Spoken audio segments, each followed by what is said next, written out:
I'm Chris Gardner of the Houston Round Ball Review.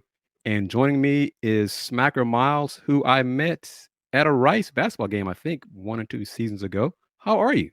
I'm good. How are you? It's good to see you. Thank you very much for taking time out of your busy schedule. We've had to reschedule a couple times because you're busy and you're busier than more busy than me. But thank you very much for doing this. Thank you. It's no problem at all. But yes, the last few weeks have been crazy. I experienced crossover season for the first time. No worries. Let's have some fun. For those who don't know who you are, give your little some background of you and how you got started in the business.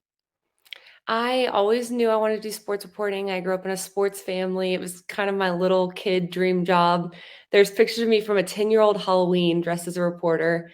So I always knew that's what I wanted to do, but I was a swimmer. So I swam through college and I graduated without a reel, but I figured out the broadcast side of sports after college. And it's been a journey, but it's been a fun one. Dressed up as a reporter at 10 years old. Was it a specific one? You have like a hero? I feel like my era is all the Erin Andrews era. So there were definitely others that I admire, but I feel like she was kind of the first one. And how good a swimmer were you? Well, you swam in college. It must have been pretty good. I did. I made Olympic trials, Really? but never I competed nationally, but not internationally.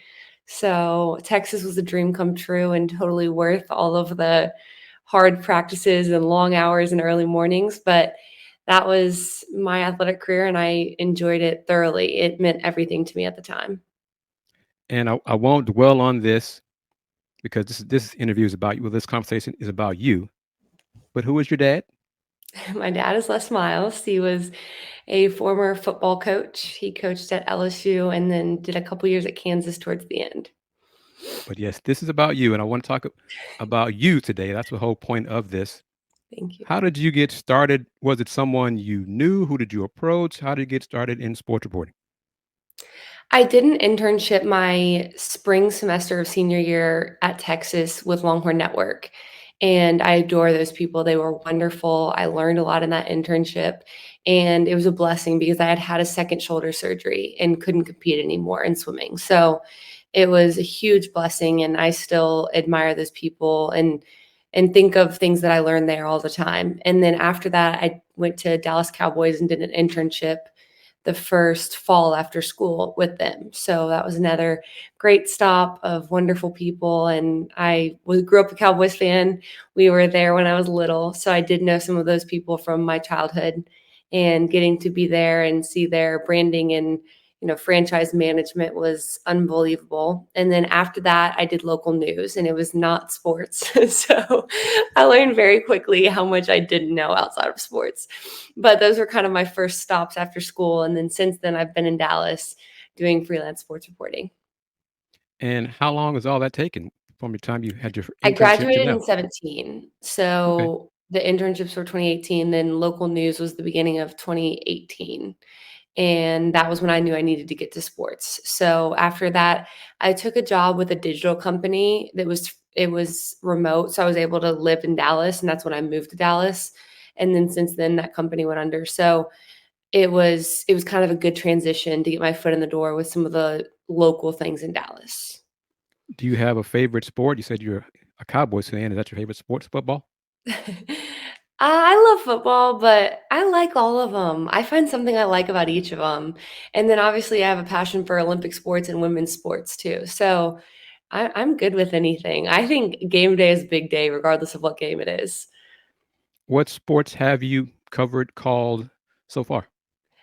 Oh, basketball, volleyball, swimming and diving, football, softball, no baseball, no golf. I know baseball, golf would be a stretch. And I think that pretty much that covers it. That's it. But I've definitely done some random events of even non-sports related stuff. So anything and everything. Oh, do tell. Random like what?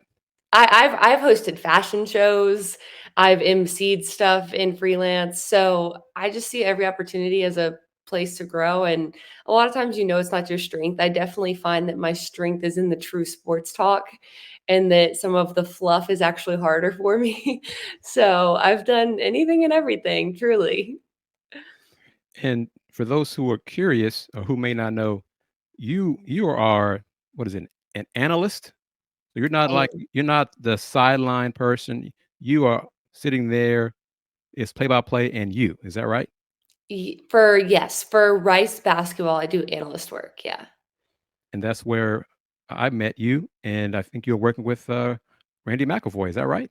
Yes, Randy's wonderful. Oh, do tell. I've known him for a long time too. So yes, he's a good He's the person. Yeah. best. He's so fun to listen to because, like, I'm obviously on a headset with him, and you hear the producer 10 9, and then he just times it up seamlessly. Randy's such a pro. I like listening to him. I learn from just working with him and hearing his audio the entire broadcast. In addition to Randy, who are some of the other folks you've worked with so far?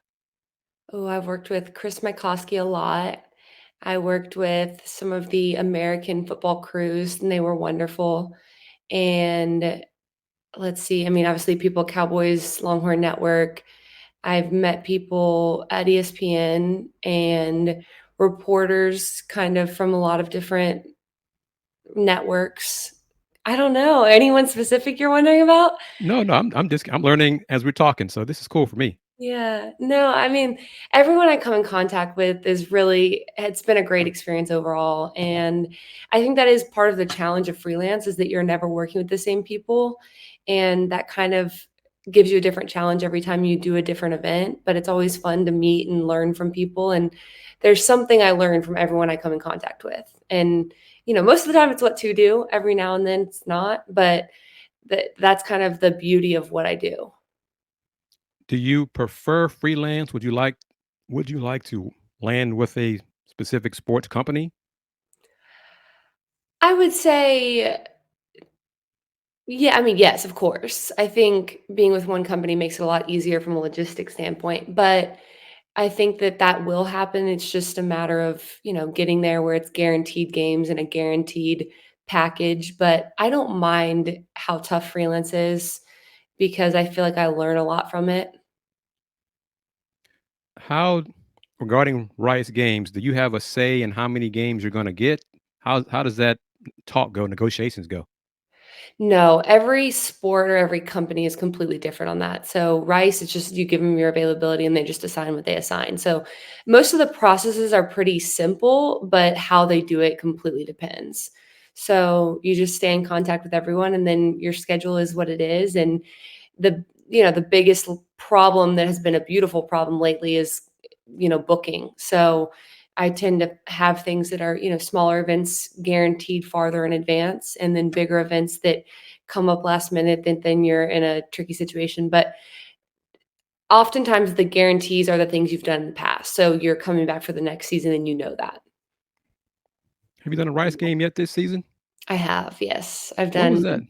a couple men's games and a couple women's games, and I've done so much lately, I could not tell you the dates on them. The No, last men's game I did was Rice versus Incarnate Ward, and okay. I go back there again this coming Friday for Rice versus Louisiana, men's basketball. So, Rice and Carnivore men's game? Yes. Was that the kids' day? No, that was this past weekend, I was at FAU doing sideline that day. Okay, I was like, wow, because I've only been to one men's game at Rice this season so far, and that was against Houston Christian. So you weren't there Oh, for that one. no. Uh, so I was like, wow, she's been there and I missed her. So, but okay. Do you know? So when will you be at Rice at? You said Louisiana, Rice versus Louisiana. Yes, this coming Friday, a week from today. Okay. Might be able. I think I can go to that one. I think so. So I might see Okay. you. I might see you there. I think so. Yeah. Yay, good. That'll be fun. What are your thoughts on shifting gears just a little bit on NIL as a former collegiate athlete? What are your thoughts on it?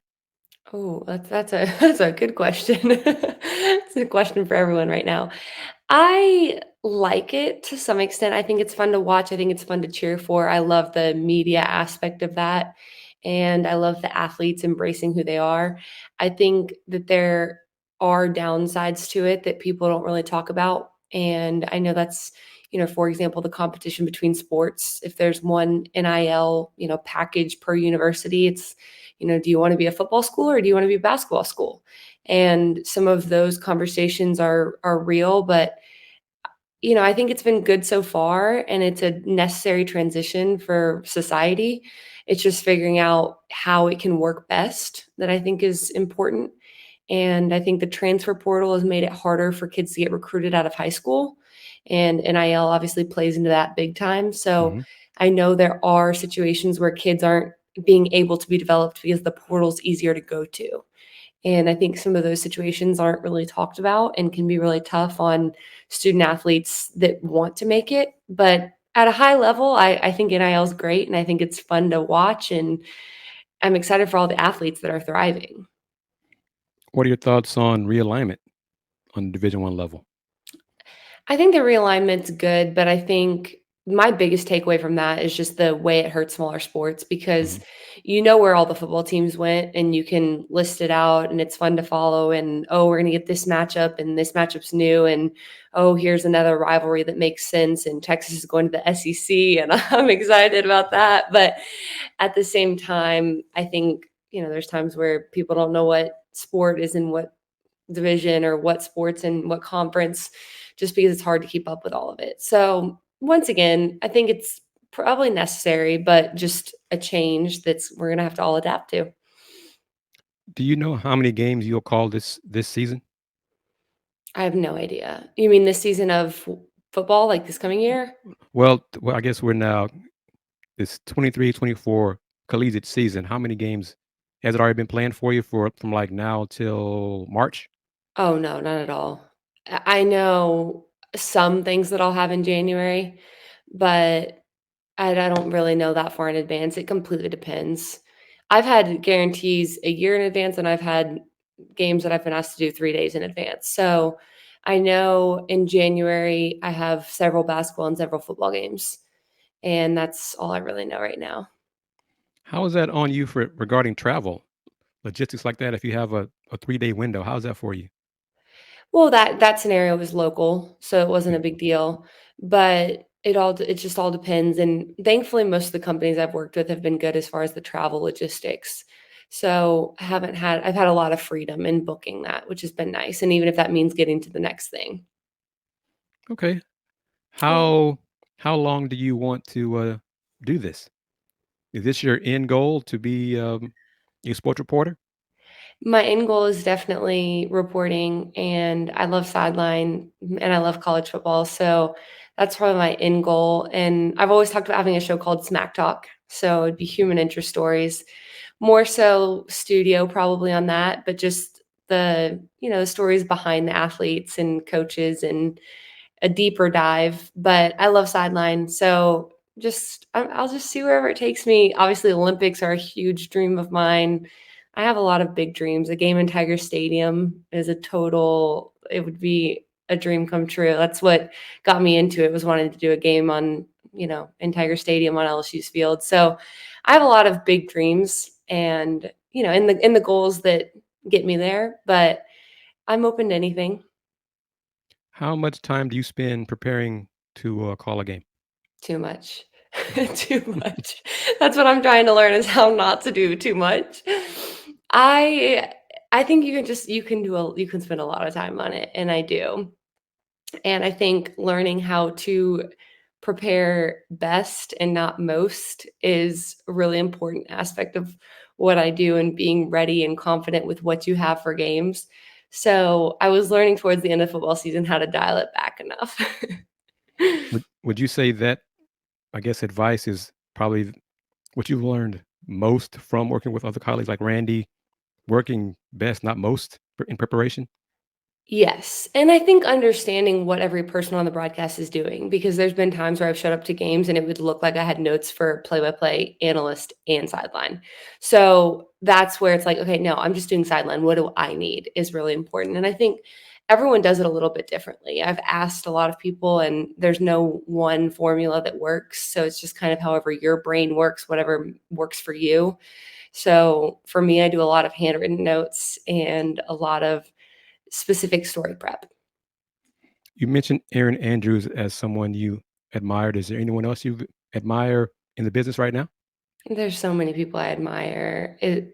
And there's something about each of them that's just kind of what you want. And it's like, you want to be yourself for sure, but what aspects of them could you see in yourself and or just what aspects of them shine the most? And I think there's so many amazing ones. And I think the women in sports are so talented. They are truly, truly gifted. And I admire Holly Rowe. I admire Maria Taylor.